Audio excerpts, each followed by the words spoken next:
Dan Mace, YouTuber and Chief Creative Officer at Beast Philantropy, recently published this almost 3-hour-long tutorial-style behind-the-scenes video where he talks about how he makes videos for Mr. Beast. And he used this video, We Powered a Mountain, as an example. So naturally, I was really interested to see how Dan applies his knowledge from the BTS video to the We Powered a Mountain video. And I was really disappointed because that video really sucks. And I want to talk about why. Okay, let's start at the beginning. This is the logline Dan created for his video. In a remote Nepalese village, 16,000 people lack electricity, hindering medical access. We'll battle the harsh terrain, power the village, construct the hospital, and empower incredible locals. So at times in this critique, we're going to look back at this logline and see if Dan followed it. So why is Dan's video so bad?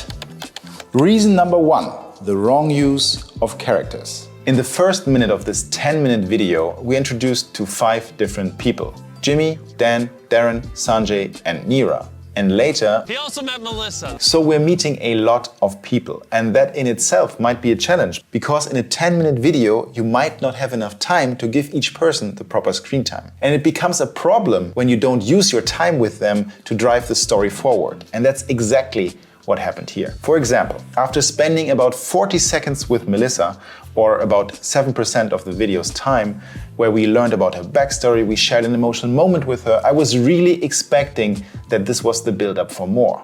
But we never see her again after this.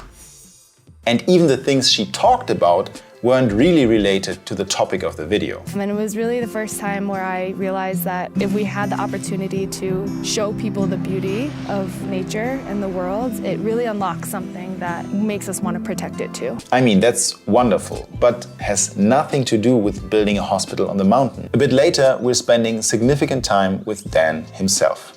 I feel like super sick, so I've got to go over to the local post to get checked out.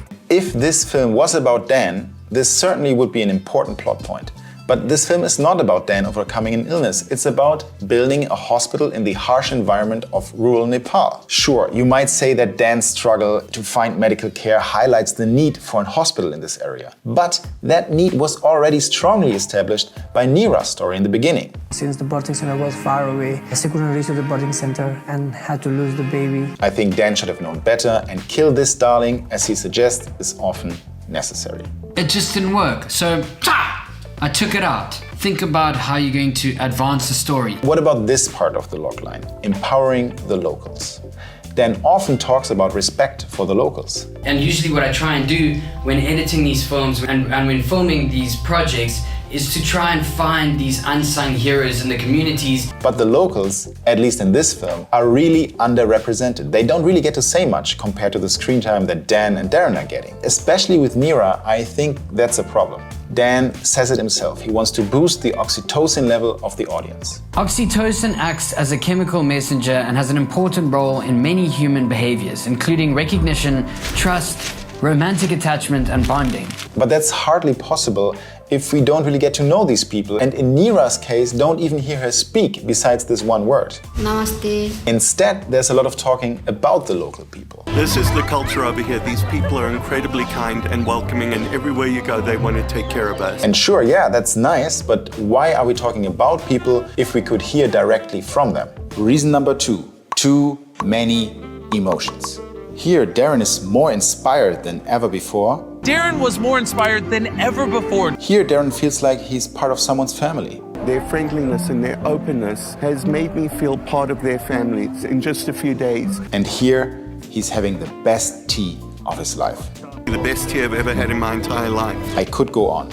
My point is, if everything is great, nothing is great. If all the emotions are always intense, then they're not intense anymore. They have literally opened up their houses and given us a bedroom in their house so that Dan and I have a comfortable place to stay. Isn't that called like renting a room?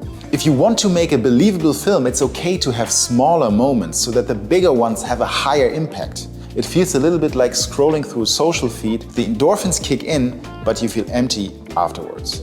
Reason number 3, the visuals. Let's start with the B-roll. In his BTS, Dan says this. but you also need to showcase these harsh realities. For example, if there's an area that doesn't have access to running water, you can use iconography like a tap that just has one droplet of water coming out. And yes, that's a question you are constantly facing as a filmmaker. How do I visualize a problem? But if you always choose the most obvious solution, you can also quickly fall into a cliché trap. And suddenly you direct your talent to do this. The beauty of nature and the world, it really unlocks something that... Wait, where have we seen this before? No. If you shoot like this, your shots become disposable, and that's just something your viewers feel, at least subconsciously. Instead, we could be spending time with Melissa on the construction site, we could see her direct workers or something else that's part of this story. Another thing that adds to this feeling of superficiality is the constant use of slow motion. Slow motion is great, it can amplify a moment, it can let us see things that we normally couldn't see. But it's also artificial. Documenting a moment that feels real and has a strong emotional impact is maybe the hardest thing you can do when filming a documentary. It's a little bit like magic when it happens, and overusing slow motion feels sometimes a little bit like cheating. We're slowing time down to emphasize a moment, to make it look like it was great, when in reality it was just a random moment. Finally, let's talk about the graphics. I don't want to talk too much about the graphics because I don't think that they are a large issue, but it's worth noting that the way they cut away is a bit awkward, to say the least. Like, why are we doing this? Dan also mentions the price for the animations. A 10-second animation like this would cost max around $200 to $250. And I think that's very cheap. And maybe you see that a little bit too. Like, why is this guy wearing a tie? Overall, they feel a little bit loveless to me. Reason number 4, artificial tension. Throughout the whole video, there's a constant sense of urgency and pressure. But because the time constraint is not explained, it feels kind of arbitrary. And here's why. There's a time constraint, and this is really important for telling a compelling narrative. Always adding a time constraint to this obstacle. This helps make the film more engaging, to understand the urgency. If the time constraint were real, I would agree. But since it's fake, the only thing it does is undermine the credibility of the film. And sometimes it gets almost comical when first the team is under immense pressure. With so much riding on this project, the team were already feeling the intense pressure. And then 30 seconds later, suddenly not anymore. Because of the team's hard work, we were now ahead of schedule. Reason number 5, a lack of clarity. And this is maybe the biggest issue, because the film doesn't fulfill its own premise. At the heart of the issue, surprisingly, is that many scenes are not related to the logline. Yes, solar panels were put on a roof and baby warmers were bought, but the different scenes still feel a bit like a loose collection of moments that happened in the same area, because Dan didn't follow his plan. This is well hidden underneath emotional music, fast cuts, smiling people, and an energetic voiceover. But if you look closer, the substance disappears, like a brew bar during one of Dan's editing sessions. Brew bars, lots of brew bars. On top of that, we don't get the result we were promised.